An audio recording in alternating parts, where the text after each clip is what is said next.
ಹೌದಾ? ಸಂತೋಷವೂ ಆಯ್ತು. ಹೌದು, ನಿಮ್ಮನ್ನು ಕಾಣುವಾಗ ಪರಿಚಯವನ್ನು ಕೇಳಿದಾಗ ಪರಿಚಯವನ್ನು ಹೇಳದೆ ಹೋದಂತಾದ್ರೆ ಸಂಸ್ಕಾರ ಇಲ್ಲ ಅಂತ ಆಗ್ತದೆ. ಬೇಸರ ಆಗ್ತದೆ. ಹೌದಪ್ಪ, ಪರಿಚಯ ಪ್ರಾರಂಭ ಮಾಡಬಹುದೇ? ಏನಾಯ್ತು? ಎಲ್ಲಿಂದ ಪ್ರಾರಂಭ ಮಾಡ್ಬೇಕು ಎನ್ನುವುದು ಗೊತ್ತಾಗ್ತಾ ಇಲ್ಲ. ಬುಡಕ್ಕೆ ಕೈ ಹಾಕು. ಏನೋ ಕೆಲವೊಮ್ಮೆ ಇದ್ರೂ ಕಷ್ಟ, ಇನ್ನೊಮ್ಮೆ ಇಲ್ಲದಿದ್ರು ಕಷ್ಟ. ಇದ್ರು ಕಷ್ಟ, ಇಲ್ಲದಿದ್ರು ಏನೋ ನನಗೆ ಅರ್ಥ ಆಗಿಲ್ಲ. ಇದ್ರೆ ಹೇಗಪ್ಪ ಇದನ್ನು ಮುಗಿಸುವುದು ಎನ್ನುವ ಹಾಗೆ, ಇಲ್ಲದಿದ್ರೆ ಇಲ್ವಲ್ಲ ಅಂತ ಚಿಂತೆ, ಬೇಸರ. ಹೌದು, ಹಾಗಾಗಬಾರ್ದು. ಈಗ ನಿನಗೆ ಬೇಕಾಗ್ತಿಲ್ಲ, ಹೌದು, ಬೇಡವಾದುಂಟು. ಎಂತದ್ದು ಬೇಡವಾದುಂಟು? ಹಾಗಲ್ವಾ? ಹಾಗಲ್ಲ, ಎಲ್ಲಿಂದ ಪ್ರಾರಂಭ ಮಾಡ್ಬೇಕು ಅಂತ ಗೊತ್ತಿಲ್ಲ. ಯಾಕೆ ಹೇಳಿದ್ದು? ಯಾಕೆ? ಕಾರಣ ಉಂಟು. ಪರಿಚಯ ಕೇಳಿದಾಕ್ಷಣ ನಿನ್ನನ್ನು ನೋಡುದು ನಾನು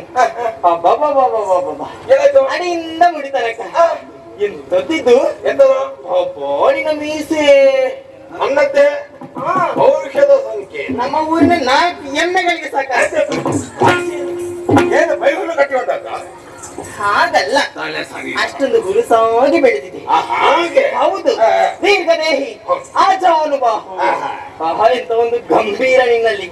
ಕೆಲವರಲ್ಲಿ ಗಂಭೀರತೆ ಇರ್ತದೆ, ಹತ್ತಿರ ಹೋಗಿ ನಾವು ಮಾತಾಡಿದೀವಿ ಅಂತಾದ್ರೆ ಮುಖಕ್ಕೆ ಹೊಡೆದ ಹಾಗೆ ಮಾತನಾಡ್ತಾರೆ ಕೆಲವರು. ಹಾಗೆ ಹೌದು, ಅಭ್ಯಾಸ ಇಲ್ಲ. ಅಭ್ಯಾಸ ಇಲ್ಲ. ಆದ್ರೆ ನೀನು ಹಾಗಲ್ಲ. ಹುಡುಗಿಯರಲ್ಲಿ ಮಾತಾಡ್ಬೇಕಿದ್ರೆ ಅಭ್ಯಾಸ ಬೇಕು. ಹೌದು, ನನಗಿದೆ. ನಿನ್ನಲ್ಲಿ ರಸಿಕತೆ ಎದ್ದೆದ್ದು ಕಾಣ್ತಾ ಉಂಟು.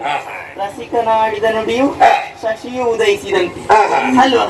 ರಸಿಕನಲ್ಲದವನ ನೋಡಿ ಕಿವಿಯೊಳಗೆ ಕಬ್ಬಿಣವಳು ಈಗ ಮಾತುಗಳನ್ನು ಕೇಳಿದಾಗ ನಿನ್ನಲ್ಲಿ ರಸಿಕತೆ ಇದೆ ಎನ್ನುವುದನ್ನು ಅರ್ಥವಿಸಿಕೊಂಡವಳು ನಾನು. ಸಂತೋಷವಾಯಿತು. ನಮ್ಮ ಪರಿಚಯ ಅಮ್ಮನಿಂದ ಪ್ರಾರಂಭ ಮಾಡ್ತೀನಿ. ಆಯ್ತಾಯ್ತು. ಇದು ನನ್ನಮ್ಮ. ಅಮ್ಮ ಇದು ನಮ್ಮನ ಹೆಸರು ಹೇಳು. ಅಮ್ಮ ಯಾರು? ಇದು ನನ್ನಮ್ಮ. ಅಮ್ಮ ಉಮ್ಮ. ಅಮ್ಮನ ಉಮ್ಮ ಅಂತ ನಮ್ಮ ಜಾತಿ ಅಲ್ಲ, ಇದು ಆ ಜಾತಿ. ಉಮ್ಮ ಅಂತ ಹೇಳುದು. ನಾವು ಅಮ್ಮನ ನಮ್ಮ ಅಂತ ಹೇಳುದು, ನೀವು ಉಮ್ಮ ಅಂತ ಹೇಳುದು. ಸೇರಿದವಳ ನಾನು. ಹಾಗಲ್ಲ, ನನಗೆ ಗೊತ್ತಿಲ್ಲ. ಉಮ್ಮ ಅಂತ ಇಲ್ಲ, ಗೊತ್ತಿಲ್ಲ, ಬಿಡು. ನಾ ತಿಳಿಯೇ. ಹೌದಾ? ಅಪ್ಪ ನನ್ನಪ್ಪ. ಅಪ್ಪ ನನ್ನಪ್ಪ ಗೋವಿಂದ. ಗೋವಿಂದನ ಮಗಳ? ಯಾವ ಗೋವಿಂದ? ಅದೇ ನಮ್ಮ ಕೆಲಸದವ. ಎಂತದೇ ಕೆಲಸದವಳ ಮಗಳಾಗಿ ನಾನು ಕಾಣ್ತೇನಾ? ಮತ್ತೆ ಗೋವಿಂದ ಅಂತ ಹೇಳ್ತೇವೆ. ಇನ್ನ ಗೋವಿಂದನ ಮಗಳಲ್ಲ. ಮತ್ತೆ ಇದು ಗೋವಿಂದ ಅಂದ್ರೆ ಅರ್ಥ ಏನು? ದೇವರ ಪಾದವನ್ನು ಸೇರಿಕೊಂಡಿದ್ದ. ಅಪ್ಪ ಇಲ್ಲ, ಅಮ್ಮ ಇಲ್ಲ, ಇಬ್ಬರನ್ನು ಮುಗಿಸಿ ಬಿಟ್ಟಿದ್ಯಾ? ಎಂತದ ನೀನು ಹಾಗೆ ಹೇಳೋದು? ನಿನ್ನನ್ನು ಬಿಟ್ಟು ಹೋಗಿದ್ದಾರೆ. ಬೇಸರ ಮಾಡಬೇಡ. ಈಗ ಅಪ್ಪ ಅಮ್ಮ ಇರುವುದು ಯಾಕೆ? ಬೆಳೆಸುವುದಕ್ಕೆ, ಹೌದು, ಸಾಕುವುದಕ್ಕೆ, ಸಲಹುವುದಕ್ಕೆ. ಬೆಳೆದು ದೊಡ್ಡವಳಾಗಿದ್ದೆ, ನೋಡುವಾಗ ಏನು ಕೊರತೆ ಕಾಣುವುದಿಲ್ಲ. ಹೌದು ಹೌದು. ಹೇಗೆ ಬೆಳೆದೆ? ಕಾರಣ ಉಂಟು. ನನ್ನದೆಲ್ಲ ಬೆಳೆಸಿದ್ದು ಯಾರು? ನಮ್ಮ ಊರಿನವರು. ಊರಿನವರು? ಹೌದು. ಯುವಕರ ಅಂತ ಕೇಳಿದ್ದು. ತಂದೆ ಇದ್ದಲ್ಲ? ಹಾಗಲ್ಲ. ಮತ್ತೆ ಆಚೆ ಮನೆ ನಾಗಮ್ಮ, ಈಚೆ ಮನೆ ನೀಲಮ್ಮ, ಮನೆ ಕಮಲಮ್ಮ, ಈ ಕಡೆ ಮನೆ ಸುಶೀಲಮ್ಮ. ಎಲ್ಲರೂ ತಿನ್ನುವಂತ ತುತ್ತಿನಿಂದ ಒಂದೊಂದು ತುತ್ತನಿಕ್ಕಿ ಸಾಕಿದವರಿದ್ದಾರೆ, ಸಲಹಿದವರಿದ್ದಾರೆ. ಅವರಿಗೆಲ್ಲ ನನ್ನ ನಮಸ್ಕಾರ. ಒಳ್ಳೆದಾಯ್ತು. ನಿನ್ನ ಕಡೆಯಿಂದ ಹೌದೌದು, ಬೆಳೆಸಿ ನನ್ನ ಬಳಿ ಕಳುಹಿಸಿ ಕೊಟ್ಟಿದ್ದಾರೆ. ಹೌದು, ಬೆಳೆಯುತ್ತಾ ಬೆಳೆಯುತ್ತಾ ಪ್ರಾಯ ಸಮರ್ಥರಾದಿ. ಹೌದಾ? ಎಲ್ಲಿ ನಿನ್ನ ಹೆಸರು? ಇದ್ದ ಹಾಗೆ ಇದ್ದ ಹಾಗೆ ಇದ್ದ ಹಾಗೆ. ಮನೆಯಲ್ಲಿ ಕೂತ್ಕೊಳ್ಳಿಕ್ಕಾಗುದಿಲ್ಲ, ನಿಂತ್ಕೊಂಡ್ರೆ ನಿಂತ್ಕೊಳ್ಳಿಕ್ಕಾಗುದಿಲ್ಲ. ಏನು ಇರುವೆ? ಬಾಯಾರಿಕೆ ನೀರು ಕುಡಿತೇನೆ, ಬಾಯಾರಿಕೆ ನೀಗುದಿಲ್ಲ. ನನಗೊಂದು ರೋಗ. ಅಯ್ಯೋ, ರೋಗವ? ನಿನಗೇನು ಹೆದರಿಕೆ ಆಗುದು? ನನಗೆ ದೂರ ಹೋಗ್ಬೇಕಂತ ಆಸೆ ಆಗಿದೆ. ಕಡಿಮೆ ಆಗದ ರೋಗ ಅಲ್ಲ. ಇದು ಯಾಕೆ ಅಂತ ಕೇಳಿದೆ ನಾನು ಪಕ್ಕದ ಮನೆ ಅಜ್ಜಿಯಲ್ಲಿ. ಅದಕ್ಕೆ ಅಜ್ಜಿ ಹೇಳಿದ್ಲು, ಒಂದು ಚಂದದ ಹುಡುಗನನ್ನು ನೋಡಿ ಮದುವೆ ಆಗಬೇಕು ಎನ್ನುವ ಹಾಗೆ. ಅಜ್ಜಿಗೂ ಹಾಗೆ ಆಗ್ತಿತ್ತಂತೆ. ಈಗಲ್ಲ, ನನ್ನ ವಯಸ್ಸಿನ ಮೊದಲು. ಅದಕ್ಕೆ ಮದುವೆ ಆದ್ರೆ ಸರಿ ಆಗ್ತದೆ ಅಂತ. ಮದುವೆ ಆಗಬೇಕಾದ್ರೆ ಏನಾಯ್ತು? ಸೂಕ್ತವಾದಂತಹ ಹುಡುಗ ಬೇಡವಾ? ಬೇಕು ತಾನೆ. ನನ್ನ ಇಷ್ಟೂ ಚಂದದ ರೂಪಕ್ಕೆ ಒಪ್ಪುವಂತಹ ಹುಡುಗ ಎಲ್ಲಿದ್ದಾನೆ ಎನ್ನುವಂತಹ ಉದ್ದೇಶದಿಂದ ಹರಿಸುತ್ತಾ ಹೊರಟವರು ನಾನು. ಎಲ್ಲಿಯೂ ಸಿಗ್ಲಿಲ್ಲ. ಸಿಗ್ಲೇ ಇಲ್ವಾ? ಇಲ್ಲಪ್ಪ, ಎಲ್ಲಿಯೂ ಇಲ್ವಾ? ಮತ್ತೇನು ಮಾಡೋಣ? ಏನ್ ಮಾಡುದು? ಸಾಯುವ ಅಂತ ನಿರ್ಧಾರ ಮಾಡಿದ್ರು ನಾನು. ಸಾಯುವುದಕ್ಕ? ಹೋದೆ ಅಲ್ಲಿಗೆ? ಪ್ರಾಯ ಸಮರ್ಥರಾದಂತಹ ಹೆಣ್ಣಿಗೆ ಮದುವೆ ಅಂತ ಎನ್ನುವಂತ ಸಂಸ್ಕಾರ ಆಗದಿದೆ, ಮತ್ತೆ ಯಾಕೆ ಅದಷ್ಟೇ. ಸಾಯುವ ಮೊದಲು ಅಲ್ಲಲ್ಲಿ ಅರಳಿದಂತಹ ಸುಮಗಳನ್ನು ಕೊಯ್ದು ಮುಡಿಗೆ ಮುಡಿದುಕೊಂಡು ಆಮೇಲೆ ಸಾಯುವ ಅಂತ ಹೊರಟದ್ದು. ಯಾಕೆ ಹೇಳು? ಸಾಯುವವರಿಗೊಂದು ಆಸೆ ನೋಡ್ಬೇಕು. ಹೆಣ್ಣು ಮಕ್ಕಳು ಕುಸುಮ ಪ್ರಿಯರಲ್ವಾ? ಸಾಯುವುದಕ್ಕೆ ಮುಂಚೆ ಆಸೆ. ಹೌದು. ಸತ್ತ ಮೇಲೆ ಹಾಗೆ ಮುರಿಯುವುದಕ್ಕಾಗುದಿಲ್ಲ. ಹೌದು. ಮತ್ತೆ ನನ್ನ ಹೆಸರು ಕೇಳಿದ್ಯಲ್ಲ? ಹೌದಾ? ಏನೋ ಸಿಕ್ಕಿದ್ಯಾ, ಕೇಳಿದ್ಯಾ, ಅಂಜಾಯಿಸ್ತಾ ಇದ್ಯಾ? ಇದು ನನ್ನ ಹೆಸರು. ಕೇಳಿಲ್ಲ. ನಿನಗೆ ಕಿವಿಗೇಳಿದಿಲ್ವಾ? ನನಗೆ ಕೇಳ್ತದೆ, ಸ್ವಲ್ಪ ಗಟ್ಟಿ ಹೇಳು. ಹಾ, ಮೋಹಿನಿ. ಮೋಹಿನಿ? ಹೌದು. ಜಗನ್ಮೋಹಿನಿ, ಮನಮೋಹಿನಿ. ದೂರ ಏನು ಮೈ ಮೇಲೆ ಬೀಳುವುದಕ್ಕೆ ಬರುವುದು? ಹೆಸರು ಸೆಳೆ ಮಾತನಾಡುವುದು ಅಂತರಂತ ಇರ್ಬೇಕು. ಹೆಸರು ಸೆಳೆಯಿತು. ಹೌದಾ? ಹಾಗೆ ಮುಂದೆ ಬಂದೆ. ಹೆಸರು ತಂದವರು. ಹೆಸರಾಯ್ತು. ಅದು ನಾನು ಆಲೋಚನೆ ಮಾಡುದು. ಇಷ್ಟು ವಿಚಾರಿಸ್ತಾ ಇದೆಯಲ್ಲ, ಗೊತ್ತಾಗಿಲ್ಲ. ನಿನ್ನ ಬಗ್ಗೆ ನನಗೆ ತಿಳ್ಕೊಳ್ಳುವುದು ಬಿಡ್ಬೇಕು. ಏನು ಗೊತ್ತಾಗಿಲ್ಲ. ಯಾರು? ತರುಣೇ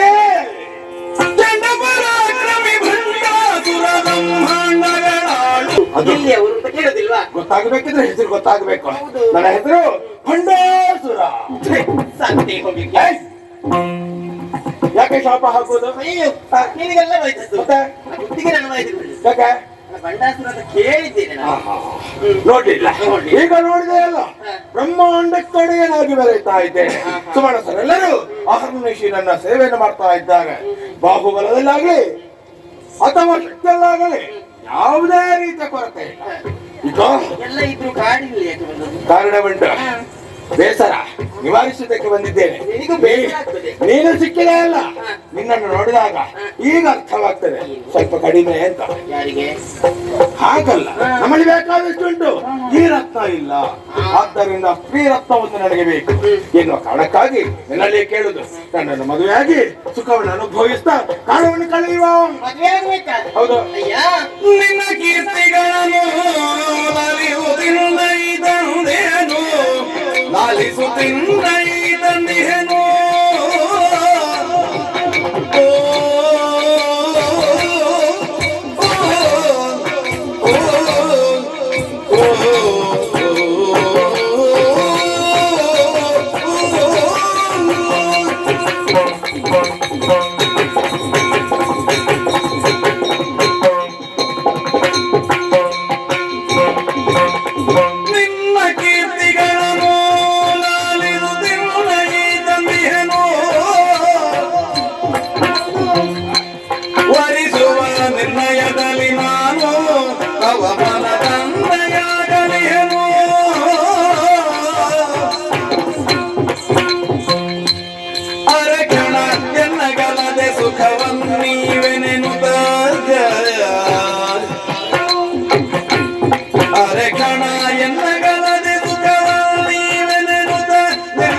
ನಿನ್ನ ಬಗ್ಗೆ ಪ್ರತ್ಯಕ್ಷವಾಗಿ ನೋಡುವಾಗ ನಾನು ಕೇಳಿದಂತಹ ಮಾತುಗಳು ದಿಟ ಎನ್ನುವರಲ್ಲಿ ಸಂಶಯವಿಲ್ಲ.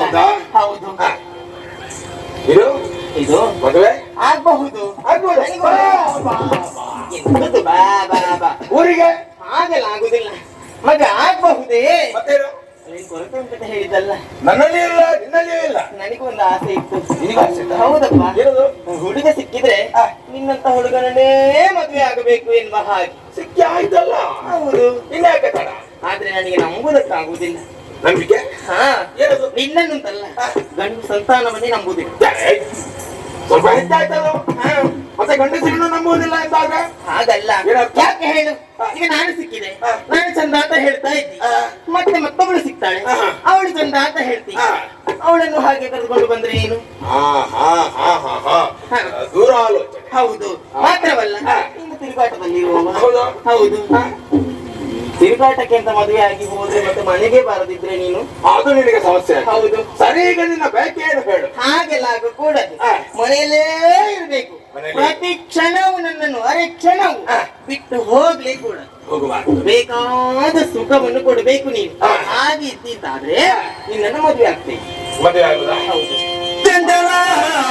ಕೇಳು ವಂಚನೆ ಮಾತಲ್ಲ.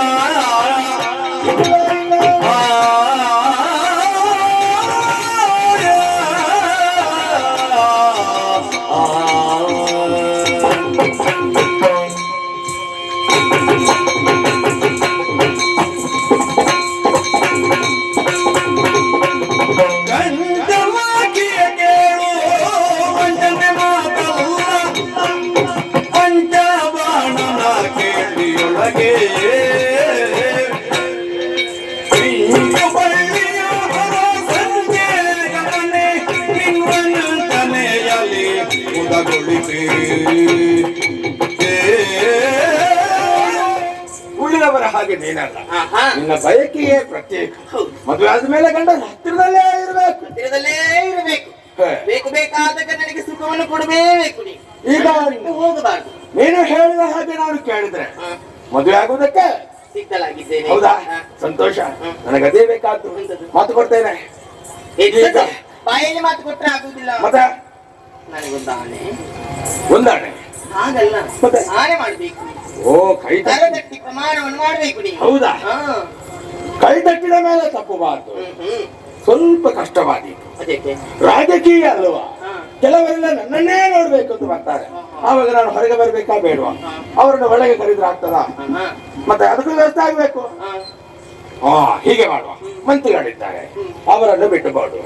ಆದ್ರೆ ಮತ್ತೊಂದು ಕೆಲಸ ಉಂಟು, ಶಿವಪೂಜೆ. ಶಿವಪೂಜೆಗೆ ಬೆಂಕಿ. ಇನ್ನು ನನ್ನ ಪೂಜೆ ಮಾಡು.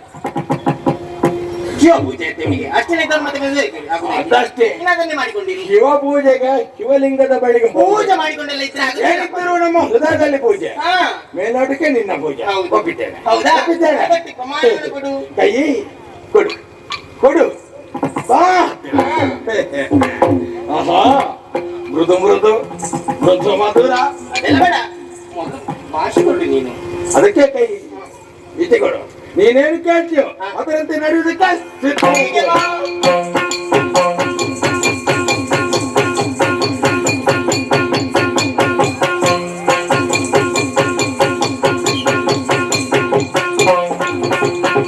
ದೇವಲೋಕನೆಲ್ಲ ಪಾತ್ರ ಮಾಡಿಕೊಂಡು ಸಿಂಹಾಸನ ಏರಿ ಬೆರೆಯುತ್ತಿದ್ದಾರೆ. ಅವ ಕೊಡುತ್ತಿರುವ ಕಷ್ಟವನ್ನು ಹೊಡೆದಕ್ಕೆ ಸಾಧ್ಯವೇ? ಹೇಗಾದವನ್ನ ಕಟ್ಟು ತಪ್ಪಿಸಿ ನಾವು ಉಳಿದುಕೊಳ್ಳುವುದಕ್ಕಾಗಿ ನೇರವಾಗಿ ಕಿವಿ ಗುಹೆ ಕಾರಣದಲ್ಲ ಅಡಿಗೆ ಕುಳಿತೇವೆ. ಅದೇನು ಮಾಡೋಣ? ಈ ಕಷ್ಟದ ವಿಚಾರ ಯಾರಲ್ಲಿ ಹೇಳುದು? ಯಾರಲ್ಲಿ ಹೇಳಿ ಪರಿಹಾರವಾಗಿ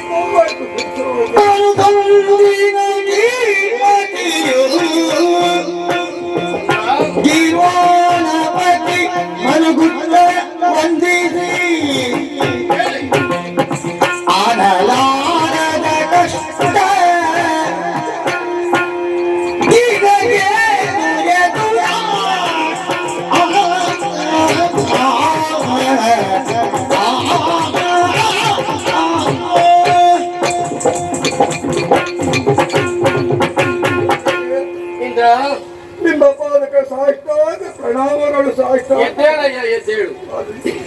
ಎಲ್ಲಿದ್ದವ ಎಲ್ಲಿಗೆ ಬಿಟ್ಟಿದ್ರು ಹೇಳುವುದಕ್ಕೆ ಸಾಧ್ಯ? ನಮ್ಮ ಘನತೆಯರು, ನಮ್ಮ ಸಂಪತ್ತೇನು, ನಮ್ಮ ಸುಖವೇನು ಅದೆಲ್ಲ ಬರಿದಾಗಿ ಹೋಯ್ತು. ತುರುಳಾಗಿರುವಂತಹ ಭಂಡಾಸುರಳಿಂದ ಅವರ ಕೊಡುತ್ತಿರುವ ಕಷ್ಟಗಳು ಸಹಿಸಲಾರದೆ ಅಲ್ಲಿ ಇಲ್ಲಿ ಎಲ್ಲ ಅವರ ಕಣ್ಣು ತಪ್ಪಿಸಿ ಅಡಿ ಕುಳಿತುಕೊಂಡಿದ್ದೆವು. ನಮ್ಮ ಕಷ್ಟವನ್ನು ಪರಿಹಾರ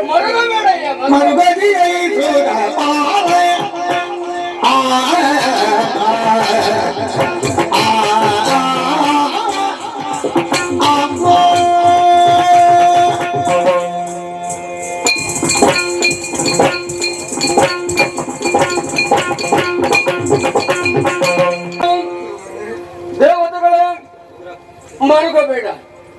ದುರುಳ ಗಂಡಾಸುರನ ಹತಿಯಿಂದಲಾಗಿ ಬಹಳ ನೊಂದುಕೊಂಡವನಿದ್ದೀರ. ಚಿಂತಿಸದಿರು. ಕಷ್ಟದ ದಿನಗಳು ಕಳೆದು ಸುಖದ ಸೂರ್ಯೋದಯವಾಗುವ ಹೊತ್ತು ಸಮೀಪವಾಯಿತು. ಹೌದು, ಹರನು ಬಂಡಾಸುರನಿಗೆ ಒಲಿದು ಕೊಟ್ಟಂತ 60,000 ವರ್ಷಗಳ ದೀರ್ಘಾಯುಷ್ಯ ಮುಗಿಯುತ್ತಾ ಬಂತು. 10,000 ವರ್ಷಗಳ ತನಕ. ಹೌದು, ಅದೀಗ ಮುಗಿಯುತ್ತಾ ಬಂತು. ಆದ್ರೆ ಈಗ ಅದಕ್ಕೆ ಸರಿಯಾಗಿ ಆತನ ನಿತ್ಯ ನೈಮಿತ್ತಿಕಾದಿ ಕಾರ್ಯಗಳು ಕೂಡ ಜರುಗುತ್ತಾ ಇವೆ. ಈಗ ಏನಾಗಿದೆ ಗೊತ್ತೇ? ಹರಿಯೇನು ಮಾಡಿದ?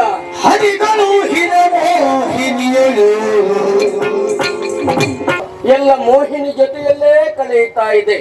ಪಾಪದ ಕೊಡ ತುಂಬುತ್ತಾ ಬಂತು. ಆದರೂ ಅವನನ್ನು ವಧಿಸುವುದಕ್ಕೆ ಈ ಕುಂಭಿನಿಯಲ್ಲಿ ಯಾರಿದ್ದಾರಯ್ಯ?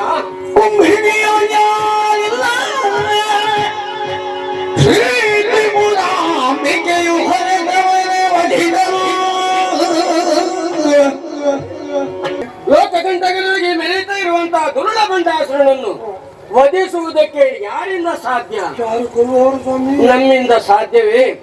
ಖಂಡಿತವಾಗಿಯೂ ಇಲ್ಲ. ಲೋಕಪಾಲಕಿಯಾದಂತ ಆ ತ್ರಿಪುರಾಂಬಿಕೆ ಜಗದಂಬಿಕೆಯ ಹೊರತಾಗಿ ಅನ್ಯ ಯಾರಿಂದಲೂ ಆತನನ್ನು ವಧಿಸುವುದಕ್ಕೆ ಸಾಧ್ಯವೇ ಇಲ್ಲ. ಹಾಗಾದ್ರೆ ನಾವು ಮಾಡಬೇಕಾದ್ದೇನು? ನಾವು ಇಲ್ಲಿರುವುದಲ್ಲ, ಇಲ್ಲಿಂದ ನೇರವಾಗಿ ಮಣಿದ್ವೀಪವನ್ನು ಪ್ರವೇಶ ಮಾಡಬೇಕು. ಅಲ್ಲಿ ನಮ್ಮ ಕಾರ್ಯವನ್ನು ಮುಂದುವರಿಸಬೇಕು. ಬನ್ನಿ ನನ್ನ ಜೊತೆ. ಶಕ್ತಿಯನ್ನು ತೆಗೆದು ನೋಡಿದರೆ ಇಲ್ಲಿಯೂ ವಿಷಯ ಆದ್ರೆ ಇವನಾದ್ರೂ ನಮ್ಮ ದೈತ್ಯರನ್ನೆಲ್ಲ ಉದ್ಧಾರ ಮಾಡ್ತಾನೆ ಅಂತ ತಿಳಿದುಕೊಂಡೆ. ಮತ್ತು ಇವನು ಅಧಪತನದ ದಾರಿಯನ್ನೇ ತುಳಿಯುತ್ತಾ ಇದ್ದಾನೆ. ವೇದಾಧ್ಯಯನ, ಶಿವಪೂಜೆ, ನಿತ್ಯಾನ್ವಿಕ ಇವುಗಳನ್ನೆಲ್ಲ ಸರಿಯಾಗಿ ಮಾಡಿಕೊಂಡು ಬರಬೇಕು, ಅನುಷ್ಠಾನವಾಗಿರ್ಬೇಕು ಅಂತ ಅವರಿಗೆ ಆಜ್ಞೆಯನ್ನು ಕೊಟ್ಟವರು ನಾನು. ಈಗ ಒಂದು ಹೆಣ್ಣಿನ ದೇವರಿಂದ ಇದರಿಂದೆಲ್ಲ ವಿಮುಖನಾಗುತ್ತಾ ಇದ್ದಾನೆ ಅಂತಾದ್ರೆ ನನಗೆ ಅಲ್ಲ, ದೈತ್ಯ ಕುಲದ ಉದ್ಧಾರಕ್ಕಾದ್ರೂ ಅವನನ್ನು ಎಚ್ಚರಿಸಬೇಕ ಬೇಡ. ಹಾಗಾದ್ರಿಂದ ಇಲ್ಲಿರುವುದಲ್ಲ, ಅಲ್ಲಿಗೆ ಆಗುತ್ತೆ. ಕಟ್ಟಿಯಲ್ಲ ನಿನ್ನ ಕಲಿಯ ಮುಖಾಂತರವಾಗಿ ನನ್ನಿಂದ ತಪ್ಪಾಯಿತೆ. ತನ್ನಷ್ಟಕ್ಕೆ ಶಿವಾನುಗ್ರಹದಿಂದ ಒಲಿದು ಬಂದಂತಹ ಭಾಗ್ಯವನ್ನು ಈ ಹೊತ್ತಿಗೆ ನೀನಾಗೆ ಕೈ ಚೆಲ್ಲುತ್ತಾ ಇದ್ದಿ. ನೀನು ಏನಾಯ್ತು ದೇವರೇ? ನೀನು ಏನು ಮಾಡ್ತಾ ಇದ್ದಿ? ಏನು ಮಾಡ್ತೇನೆ? ಯಾರೊಂದಿಗೆ ಇದ್ದಿ ಹೊತ್ತಿಗೆ? ನಾನ? ಯಾರಿದ್ದಾರೆ? ಯಾರು ಇಲ್ಲ. ಯಾರು ಇಲ್ವಾ? ಯಾರು ಇಲ್ಲ. ಯಾರ ಸಂಘದ ಜೊತೆ ಸಂಘದಲ್ಲಿದ್ದೀವಿ ತನಕ ನೀನು? ನಾನು ಅಯ್ಯೋ, ನಾನು ಯಾಕೆ ಹಂಗೆ ಆಗಿದ್ದೇನೆ? ಯಾರೋ ತಪ್ಪು ಹೇಳಿರಬಹುದು. ಒಬ್ಬಾಕೆ ಹೆಣ್ಣಿನ ಸಂಘದಲ್ಲಿದ್ಯಾ ಈ ತನಕ? ನಿಮ್ಮಲ್ಲಿಯವರಿಗೆ ಗೊತ್ತಾದ ಅವರ ಸಂಘ ಸುಖದಲ್ಲಿ ಅಂಗ ಸುಖದಲ್ಲಿ ಮೈ ಮರೆತಿದ್ಯಾ? ಆ ಮೋಹಿನಿಯ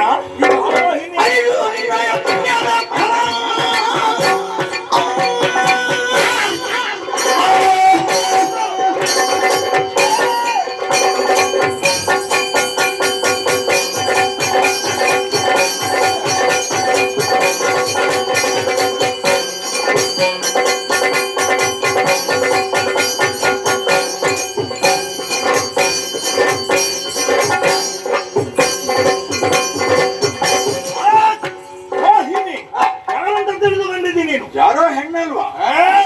ಸಾಮಾನ್ಯ ಹೆಣ್ಣೆಂಬ ಹಾಗೆ ಭಾವಿಸಬೇಡ.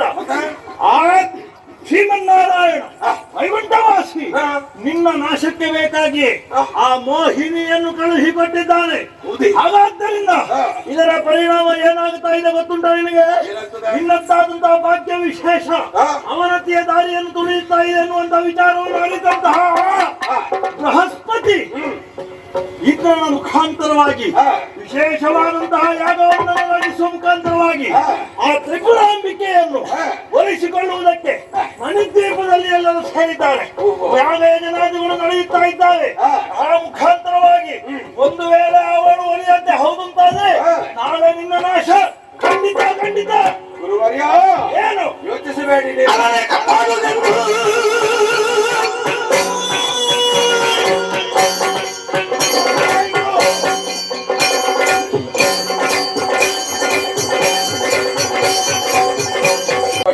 ಗೊತ್ತಾಯ್ತಾ ಈಗ? ಸಾಮಾನ್ಯ ತೃಣಿ ಎಂಬುದಾಗಿ ಭಾವಿಸಿದ್ರೆ ಹರಿಕಳುಹಿಸಿದ ಮೋಹಿನಿ ನನ್ನನ್ನು ದಾರಿ ತಪ್ಪಿಸುವ ಪ್ರಯತ್ನವನ್ನು ಅವರು ಮಾಡ್ತಾ ಇದ್ದಾರೆ. ಇನ್ನು ಹಾಗಾಗಬಾರ್ದು. ಸನ್ನಿಧಿಯಲ್ಲಿ ನನ್ನ ಪ್ರಾರ್ಥನೆ, ಅಪರಾಧಕ್ಕಾಗಿ ಕ್ಷಮೆಯನ್ನು ಕೊಡಿ. ಮುಂದೇನು ಮಾಡ್ಬೇಕು ಹೇಳಿ. ಹಾಗಾದ್ರಿಂದ ತಡ ಮಾಡುವುದಲ್ಲ.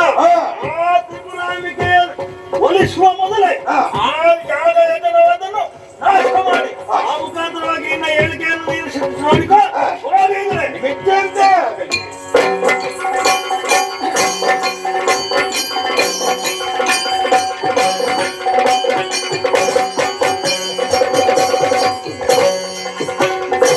ದೇವೇಂದ್ರ, ಒಂದು ನಾವು ಮಣಿದ್ವೀಪವನ್ನ ಸೇರಿದವರಿದ್ದೇವೆ.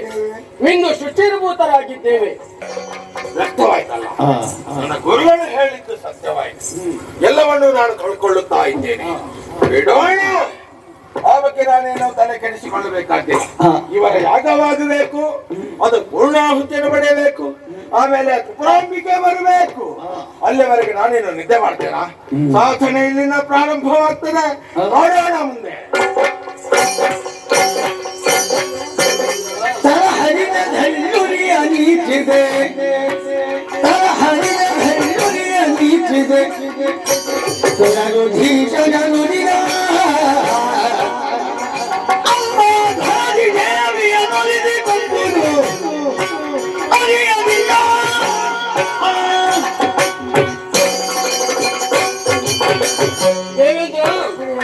ಶ್ರದ್ಧಾ ಭಕ್ತಿಯಿಂದ ಅಂಬಾದೋರವನ್ನು ರಚಿಸಿ ಜಗದಂಬಿಕೆಯನ್ನು ಒಲಿಸಿಕೊಳ್ಳಬೇಕೆನ್ನುವಂತ ನಿಯಮದಿಂದ ಭಕ್ತಿ ಶ್ರದ್ಧೆಯಿಂದ ಯಾಗವನ್ನು ಮಾಡಿದ್ರು ಕೂಡ ಜಗದಂಬಿಕೆಯ ಸಾಕ್ಷಾತ್ಕಾರ ನಮಗೆ ಆದದ್ದಿಲ್ಲ. ಉಳಿಲಿಲ್ಲ ಸ್ವಾಮಿ. ಇದಿಷ್ಟೇ. ಅಂಬಿಕೆಯ ಪ್ರತ್ಯಕ್ಷ ಆಗಲಿಲ್ಲ ಎನ್ನುವುದರ ಅರ್ಥವೇನು?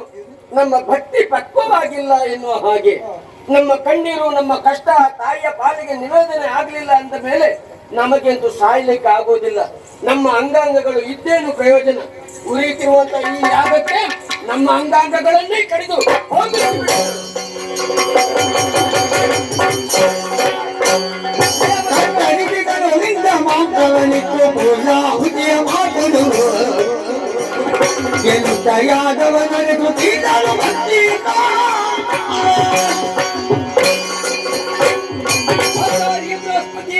ದೇವರು ಇಂದ್ರಾದಿ ಸುಮನಸರು ಜಗದಂಬಿಕೆ ಪ್ರತ್ಯಕ್ಷಳಾಗಲಿಲ್ಲ ಎನ್ನುವ ಕಾರಣಕ್ಕೆ ಬೇಕಾಗಿ ಅಂಗಾಂಗವನ್ನೇ ಕಡಿದು ಎತ್ತಕ್ಕೆ ಹೋಮಿಸ್ತಾ ಇದ್ದೀರಿ. ಹೌದು ದೇವ. ಕಡಿದಷ್ಟು ಮತ್ತೆ ಚಿಗುರುತ್ತಾ ಉಂಟು ಅಂಗ ಅನ್ನುವುದರ ಅರ್ಥ ಏನು ಬಲ್ಲೆಯ? ಗೊತ್ತಾಗಲಿಲ್ಲ. ಆದಿಮಾಯಿಯ ಅನುಗ್ರಹ ಹಿಂದಿನಿಂದ ಉಂಟು ಎನ್ನುವುದೇ ಅಲ್ವೇ? ಹೌದೇ. ಅವಳು ಮುಂದೆ ಬರಬೇಕು ಅಂತಿದ್ರೆ ಇಂತಹ ಕೃತ್ಯವನ್ನೆಸಗುವುದಲ್ಲ. ಸಕಲರು ಏಕ ಚಿತ್ತದಿಂದ ಪರಾತ್ಪರ ಶಕ್ತಿಯನ್ನೇ ಧ್ಯಾನಿಸೋಣ. ಜಯ ಜಯ ಜಯ ಜಯ ಜಯ ಜಗದಂಬ ಜಯ ಜಯ ತ್ರಿಪುರಾಂಬ ಜಯ ಜಯ ಜಗದಂಬ ಜಯ ಜಯ ತ್ರಿಪುರಾಂಬ ಜಯ ಜಯ ಲೋಕನಾಯಕಿಯೇ ಜಯ ಜಯ ಕಾಮಾಕ್ಷಿ ಜಯ ಗೋ ಪರಾತ್ಪರೆ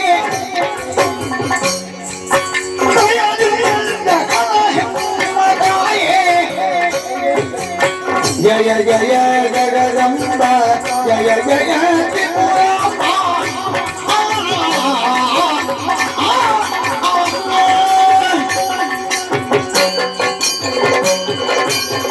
ಜಯ ಜಯ ಜಯ ಜಯ ಜಯ ಜಯ ತ್ರಿಪುರಾಂಬ ಕಾಮಾಕ್ಷಿ ಹರಿಹರ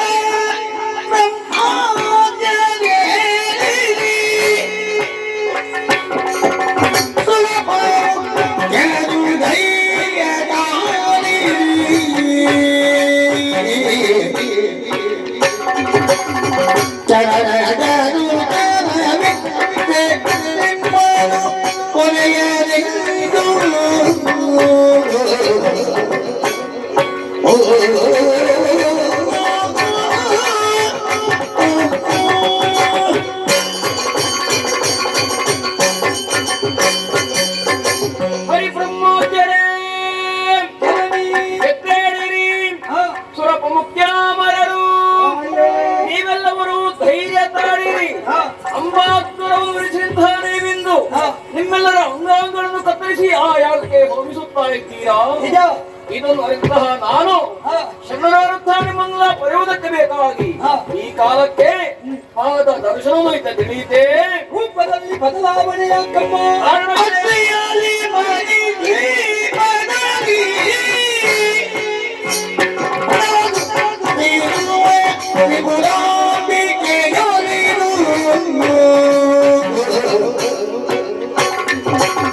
ಭಕ್ತಿ ಬೆಟ್ಟು ಬಂದೆ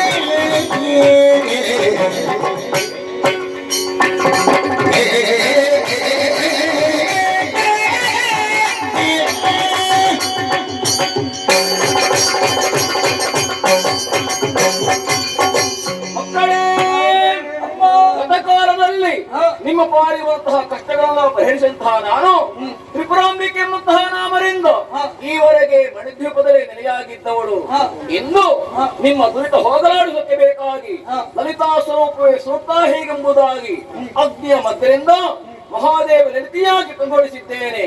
ಮಕ್ಕಳೇ, ನಿಮ್ಮೆಲ್ಲರ ನಾಲಿಗೆ ತಡವರಿಸುತ್ತಾ ಇದೆ, ಕಾಯ ಕಂಪಿಸುತ್ತಾ ಉಂಟು. ಯಾರಿಂದ ಏನು ಕಷ್ಟವೊದಗಿತು ಸವಿಸ್ತಾರವಾಗಿ ಹೇಳಿ.